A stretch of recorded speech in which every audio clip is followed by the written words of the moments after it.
Remsen on the forecheck. Jennings gets there first. He wraps it around over to a Zach Ostrowski, who had the only goal for Long Beach in yesterday's game.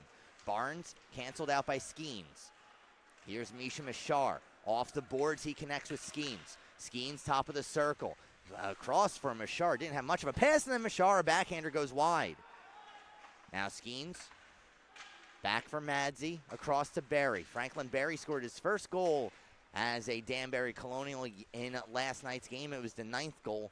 Jack, I'm not sure if we've gotten that excited for the 9th goal in a game in a while. Absolutely. With that scoreline, I mean, everyone, even on the ice, was applauding the efforts of Franklin Berry. Had some post-game comments on the Danbury Colonials Instagram, just saying how proud he was of his teammates for a good, complete 60 minutes, played up to full potential. And then he kind of chuckled and said, I'm happy I got my first goal, too. That was pretty cool. Well, he'll get that puck at practice this week. I know he's already looking forward to it. And he'll chase after his puck as it's settled down by Booze. Almost 2 minutes. 3-40-2 record compared to Danbury's 20-22-1. So it's been some tough sledding for Long Beach, and yet, beginning the game yesterday, they took it to Danbury. Danbury hasn't been able to find the back of the net yet.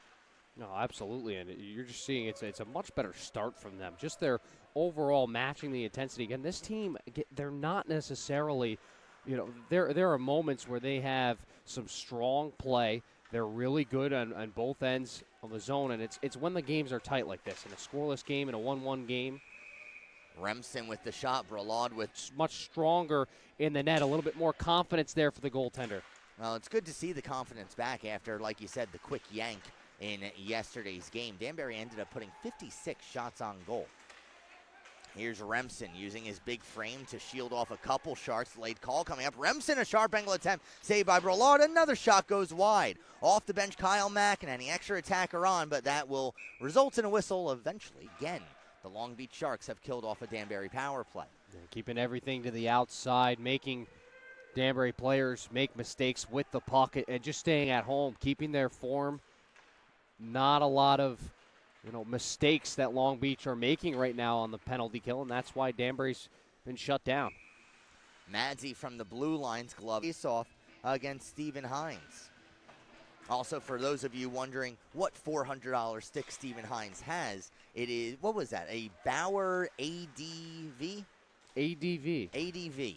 So, for you parents at home who want the latest, greatest stick that literally has a hole in it, now you know it's a look for. Incredible. $400 for a stick. I had my stick with a hole in it. Exactly. You don't even get the whole stick. My Christian wooden sticks were $12 a pop. Shouldn't you have a discount? I mean, there's missing composite on that stick. It's economics these days. Yeah. In the meantime, Ryan Kaola, he's met by his fellow number 3 and Peter Botwinoff. Botwinoff sends it off the glass. Well, actually sent it off the raft, or rather on the Danbury power play. That was before all the orange paint showed up here. Yeah, that is true. That was really the initial stages of the hockey renovations. A lot more happened with concession and, of course, the introduction of a rabbit hole, which has been such a great place to hang out, watch the Colonials when they're on the road, watch the hat tricks when they're on the road, catch your XFL football. Now we're talking. McEnany a shot in and out of the glove of Bralard, and Skeens saw it for just a... Make that save and then fall on the rebound. Don't let that puck loose in the blue paint area. Really good start to this game for Bralard. I mean, it's night and day from the day he had yesterday, and not a lot was on him, too, defensive breakdowns that had happened. And obviously when you score 4 goals in about 5 minutes, it's tough to deal with that as a goaltender, but he has really turned it around, and he's playing much, much better tonight. He is playing strong so far, and he sees his team with only 10 seconds remaining on their second penalty as this deflects in on Sam Booz. Booz will leave it behind the net for Kevin Remsen, 2 seconds and 1, and we're back to even strength. So, again, Danbury's power play, converting at 50% normally. Can't find anything going against Long Beach, but on a 4-on-4 opportunity, eventually a backhand shot by Kevin Remsen goes over the top of the net. Now Mashar in front, handcuffed by Botwinoff. Botwinoff unable to clear. Gieda trying to force it up further for Hines. Remsen intercepts. Misha Mashar fans on the first attempt, lost the puck. Here is Hines. Up ahead, Vasquez on goal, gloved by Booz, and they'll have a defensive. Never hear him on air. Maverik Skeans on the draw, but Ferraro with the win. Remsen, good job on the forecheck, comes up with the puck. Thought about going back to Wojciechowski, didn't see that option. Now Skeans, a pass connects with Mishar. Mishar on his backhand, drops it off for Lefkoff. Lefkoff getting it back from Remsen. They play catch behind the net. Remsen decides to come out the near side. A loose puck on the side. Bralad had his momentum going one. In just under the 16 minutes that we've played, and he is keeping his team in this game right now. They're not having much success outside of their own zone, but the success in the zone has all come from their goaltender wearing 31. Here's Kravitz. The defenseman gains the red line and sends it down deep. Vasquez will get there first, but he sees the puck go through the wickets. Guieda in support. Tried giving to Vasquez. Stepping on in is Kravitz. Kravitz still battling in the corner. Wojciechowski, Mishar, Skeans in there wearing Danbury orange and black. Off the glass, connects up ahead with Mishar. Mishar has Remsen as an option. Misha Mishar takes the shot and he misses wide. Samwise Guieda through the referee's crease is able to shuffleboard it back down into the Danbury zone. Getting there first is Barry. He rattles it around but cut off by Vasquez. Now Vasquez a shot gloved by Booze, and he'll hold on with 3:09. Quality to have from a friend, but sure, sometimes reciprocation is a little nice. It'd be nice. It seems like it's a real one-way street with those relationships. 2:45 to go remaining in the first period. 4 players battling for the puck along the wall. Eventually it comes towards the front. Lefkoff sends it off the glass out of the zone. Certainly still in play as Conklin. O'Neill, now Conklin again. Heavy forecheck being put on by Dylan Weber. Remsen's there to break it up. Kevin Remsen stripped from behind by Barnes. O'Neill through the neutral zone. Tries feeding across for Barnes, knocked away by Lefkoff.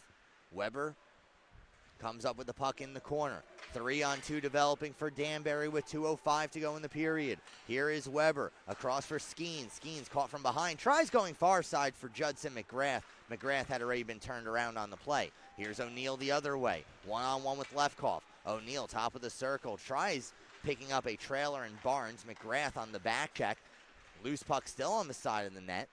Now Kyle McEnany going the other way. He'll try and beat Doan to the outside and does. Kyle Remsen once again up front for the orange and black. Back to Franklin Berry. Sent down low Valenti. Garcia. Remsen takes it away, but then his shot's deflected on over for space. Here's Dylan Weber. Intercepted by Will Space again. Sent back down deep. And Jack, we didn't see much of Will Space in the first period of yesterday's game. It seems like he's back to his normal amount of ice time. Absolutely, and he's a huge factor. He's picked up a couple of goals against this side. Here's Remsen trying to take the shot. That gets deflected wide. A couple goals, and he has the game winner for the one victory that Long Beach has over Danbury. Yeah, he's going to be an important factor in this game. Shot by Skeans. It doesn't. Well, it's tough when you start on 2 power plays or 2 penalty kills. It'd be nice if it was 2 power plays. Well, at least for the Danbury fans. Here is Valenti with 13 seconds to go in his power play. Valenti looking to clear the puck out of the zone, gives instead to Conklin. And then Conklin's pass to nobody in particular is cut down by Franklin Berry. He'll send it down deep, 2 seconds and 1. And mercifully, we are back to 5-a-side hockey. Just about 4 minutes gone by here in the second period. 1-0 your score between the Danbury Colonials and the Long Beach Sharks. Zach McGinnis alongside Jack O'Mara. Thank you so much, folks, for joining us as the regular season is drawing to a close. Here's Kevin Remsen, top of the circle. His shot saved by Bralad. The rebound in danger. They score! Cole Madzi was poked away by Doan. Donovan will go off for a change. And you've seen Kevin Cunningham and his Colonials kind of use every play in the playbook, those long stretch passes. When you find one that works against a challenging team in the playoffs, you can kind of ride that. That's exactly it, because with the playoffs coming up, you want to be warm. You want to you want to have that comfortability. Here's Garcia with a 3-on-2, misses high and wide. Off the glass, ends up on the stick of Kevin Remsen. Remsen fans on the initial pass. Now stopping, looking, He'll flip one. That goes off the glove of Valenti onto the stick of Misha Mashar. Mashar has Maverik Skeans in front of net, sends it in front. It goes off the glove, or rather off, all the way down. No icing on the play, and it's the first time that we have said Trevor Payne's name so far this weekend. Madzi, D-to-D across for Franklin Barry. Barry, the noted goal scorer, trying to get the puck out of the zone. Gets as far as the red line. Madzi, too far for Remsen. This goes all the way down. No icing on the play as Bralaud. Reverses to the far side. Getting there first is Franklin Barry. Sent through the top of the slot. Now Barry still down deep. Gets the puck again. Drops off Mashar. Even further back, Skeans. Skeans across for Lefkoff. Lefkoff with the shot. He scores! Through traffic either way, Danbury's able to add another goal to their total, and Lefkoff with 2 goals in 2 games. That's not bad. What is bad is the hooking call. Let's go of it, and comes flying out with the player. And ends up 60 feet away from him. Kyle O'Neill has not had good luck with his stick in today's game. Here's Maverik Skeans behind the net. Skeans goes all the way back to Madzi at the Danbury blue line. O'Neill got his stick caught in the Zamboni corner in the first period. Really don't want to see what the third period brings for him. Valenti's shot goes well wide. If anything, I'd bring out your practice stick or your backup just in case. At this point, why not? 10 seconds to go in the power play. Sent all the way down by Madzi. It bounces in on goal, and Bralaud will hold on as a penalty killing unit yet. Here is Cope with 23 to go in the power play. Block shot bounces over to Maverik Skeans. Now Remsen trying to settle it down. Saved by Bralaud, but the rebound's still loose. 15 seconds to go on the power play. Madzi across for Remsen. Remsen a shot, saved by Bralaud. Kevin Remsen scored 2 goals from that area yesterday. I'm just about to say he loves that spot, whether it's the one-time or the wrist opportunity. Just didn't get that shot off the ice, so it was an easy save for Bralaud to make. And then here you go again, Danbury unable to convert on the power play. Guieta out of the box. Danbury 0 for 3 with the man advantage, but they have the 3-0 lead. 3.5 to go in the second period. 3-3-3-3-3-3-3. I figure if you're going to wear out a number like that, you might as well go for it. Here is Brooks. Getting the puck back is Jennings. Jennings pass up ahead for check that Ferraro. Wojciechowski and Ferraro together in the corner. Weber in support. Jennings there as well. His shot deflects into the far side wall. Madzi. He'll retreat behind the net, give himself a little extra space. 180 seconds to go in the period. Long pass connects up ahead with Misha Mashar. Mashar to the outside, but a great poke check by Conklin. Negates the rest of the offensive opportunity. Here's Brooks the other way. Brooks trying to go through a regiment of Colonials. No sale there. Ferraro sends it back down deep. Brooks will be the first one to get it. Watching him is Dylan Weber. Weber picking his spot, manages to cancel out Brooks from the play. Jennings is digging. Skeans comes up with it, drops off Madzi. Now Skeans has an option in Wojciechowski. Instead, he'll set up shop behind his own cage. Wojciechowski off the skates of Weber. Booz will leave it for Madzi. Madzi, he's unable to clear. Bad breakout here for Danbury, and then a shot by Conklin is gloved. And keeping the second best power play off the scoreboard in today's game. How about that effort there for Colby Donovan on the penalty kill? Draw the penalty. Oh, good effort by Donovan. 14 seconds to go in the period. Maverik Skeans will chase down this puck as he outraces Ostrowski. He wraps one around the glass. Conklin keeps it in. 4 seconds left to go. Conklin's drive goes wide. Stepping in at the point is Krabs, sent all the way down. 20 seconds to go in the power play, and another weird bounce off the corner. And well, with Danbury in no rush to leave the zone, looks as though Long Beach will have killed off the 4th Danbury power play. Yeah, it's an abbreviated one, but really just that one chance from Wojciechowski, and that was as the penalty was expiring. Turned over. Barnes into the corner. Now Wojciechowski. We're back to 5-a-side hockey. 1:40 into this third period. Ferraro sends it back into the Danbury zone. Wojciechowski will have to go back and retrieve. On him is Garcia, but Wojciechowski leaves it in the corner for Madzi. Madzi up the wall, off the stick of Botwinoff. Now Maverik Skeans. Skeans a shot, saved by Bralaud. It's still loose. There's the whistle. Far side post. So it's much easier for either A, Bralaud to kick it aside, or B, what he actually does is stop the puck and then cover it for the faceoff. Maverik Skeans, a converted defenseman. He had an ankle injury, was out for about 5-6 weeks, and head coach Kevin Cunningham moving Maverik Skeans up as a forward. And, not for nothing, Skeans, this line, it's worked out pretty darn well since it started. Absolutely. He's been a very, very good addition to this line between Mashar and Remsen. They built up some good chemistry between the three of them, and they're going into really a balanced line. Remsen's a lot more of the physical body, can bring some presence in there. Mashar, much more skill, and then Skeans is kind of that in-between kind of player. He can play the body, play a physical game, but also bring his shot and his passing. A very skillful player as well. Really like this, triplets of forwards that Kevin Cunningham's crafted. Probably the fastest player on that line as well as Skeans. And yeah, as a defenseman, he can he can play a 200-foot game.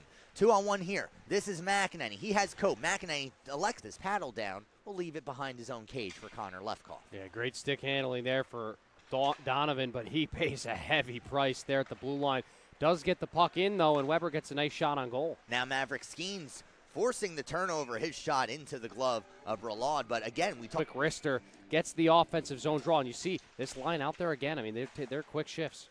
Shot by Misha Mashar, as I'm surprised. Got away with one last night. Maybe this is the redemption. Perhaps. Misha Mashar, another shot, another save by Bralad. Skeans on the rebound sent it wide. And then we have a whistle as... If he needed to readjust, it didn't move much. No, I'm not sure if it moved at all, but either way, back underway. It's Madsey sending it all the way down. Bralad will stop it behind his own net. Conklin, from behind that cage, gives along for Guieta. Guieta off the wall and out of the zone. Loose puck at center ice, picked up by Kevin Remsen. He finds Maverik Skeans. Skeans manages to go through a couple defenders, picks up the puck in the corner. Skeans tries swinging one towards the net, ends up in the skates of McGrath. Now McGrath sends it into an empty area. Getting there first for Long Beach is Ben Jennings. He's met by Mashar. Hines in support, but up the wall for Guieta. Guieta with the opportunity to clear. He gets it over the blue line. Remsen's able to poke it off his sticks. Hines in support has that knocked away by Mashar, and Danbury will get a change. 13:23 to go in regulation time period as Danbury's knocking on almost 50 shots on goal. No whistle as Britt Brooks cancels out the high stick. Here's Maverik Skeans with the rest of his teammates changing. Skeans, puck on his backhand, goes off the boards. Mashar, a sharp angle attempt, goes off the side of the cage. Now Mashar, a centering attempt for Remsen, gets deflected out of the zone. A lot of action there on the left side of your screen today, and especially in this third period. Danbury just pouring it all on. Not necessarily a ton of shots on goal, but it's just the possession time. They're wearing down the clock here. They're wearing down the Sharks, trying to complete yet another victory in this series. A one-timer by Remsen was fanned upon. I think he had his stick lifted by Matt Doan. Now Kyle O'Neill picks up Barnes. Barnes along the goal line. A wraparound attempt. Sam Booz with the save, and Long Beach with their first shot on goal in this period. And some good energy from Barnes today. A couple of times he's made those moves around the net. Good skating, speed, and then Booz just beats him to that far side post, and a nice strong save with the right pad. Now turned over. Barnes, a pass to the slot. He went through his legs for that one, but nobody wearing blue and white at home. Now Remsen, a drive. He scores! You're going to try to pick him on a couple of stretch passes here just to try to open up your offensive game a little bit. You have to try something at this point. You've exhausted all of your options. You haven't had a ton of time. Now they've looked for him on the stretch pass. Maverik Skeans on the draw, up against Stephen Hines. Hines wins it. Remsen manages to pick up the loose puck. Now Mashar sends one off the mask of Bralad. Get him a couple Advils after that one. Lefkoff flutters one out of the zone. Mashar throwing the body, separates Hines from the puck. Guieta in support. Now Botwinoff with a shoulder to Skeans, knocks him off the puck. Across for Kravitz. Kravitz will dump it down deep as the physical play suddenly seems to have flipped a switch. 8:20 to go in regulation time. Danbury up 4-0. Skeans wipes out Guieta. Skeans still trying to get the puck out of the zone. Eventually he does. Picked up by Kyle McEnany. McEnany driving to the outside. Another bad angle attempt. That one goes off the shoulder of Bralad and into the corner. Kravitz knocked down. We will skate 5 aside. They've put penalty time up on the scoreboard. So, well, not sure where the miscommunication was there. I thought that I had seen the referee make the signal for a misconduct, which quite honestly would make sense. You got two guys swinging their sticks at each other in a 5-0 game. Give them each 10 minutes apiece, and, well, you don't have to worry about those two anymore. Yep. Shot from the point deflected by Skeans wide. McGrath down low, gives to Skeans behind the net. Maverik Skeans. In front, Judson McGrath, a shot is blocked. Now Skeans again, Conklin. McGrath sees it goes all the way around. Lefkoff in the neutral zone. Jack, I know you were listening to the public address announcer. Do we have misconducts? Yes, we actually have two unsportsmanlike conducts. There you That's go. That's why we have two-minute minors on the board, but it's strange that the 5-a-side we've kept in. Again, they put the time on the board, but hey, at least we can keep track of when they'll come out of the box. You know, it's easy for us to keep track of, and perhaps we are looking at the beginning of the National Hockey Association rules, specifically the rover position. Let's see if these players come out and we get to play 7-a-side. Did you know about the rover position? I love a good rover position. Oh, it was a thing. 6 skaters plus the goal. Chances, Colby Donovan there. Good cycle game. Franklin Berry get involved in the offensive surge. Back at the point, it's Lefkoff for Cope.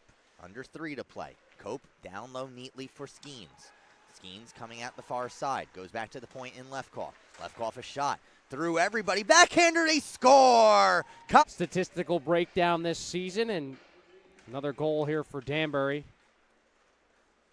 Well, Danbury with the touchdown once again. We'll see how many extra points they want to put up on the board as we bring it back to the XFL, apparently.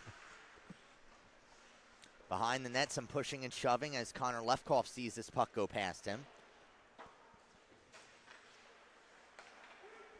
For McEnany, it's his second goal of the game, his 23rd on the season. Pass too far for Skeans. Valenti will pitchfork this one right off the Chipman Mizuko Emerson LLC attorney's advertisement. Now Ostrowski coming up with the puck in the corner. Pass nearly intercepted by Skeans, but Lefkoff pinching in keeps it alive. 100 seconds to go. McEnany. Cope off the shins of Barnes and out of the zone. Now here's Connor Lefkoff again with Maverik Skeans, a pair of defensemen. Why not? Shot, save, rebound. Another save by Tim Bralad. That is save number 53 for Bralad. Now Barnes can't clear. Skeans again. Gives along Remsen. Remsen with plenty of time and space. Rings it off the cross.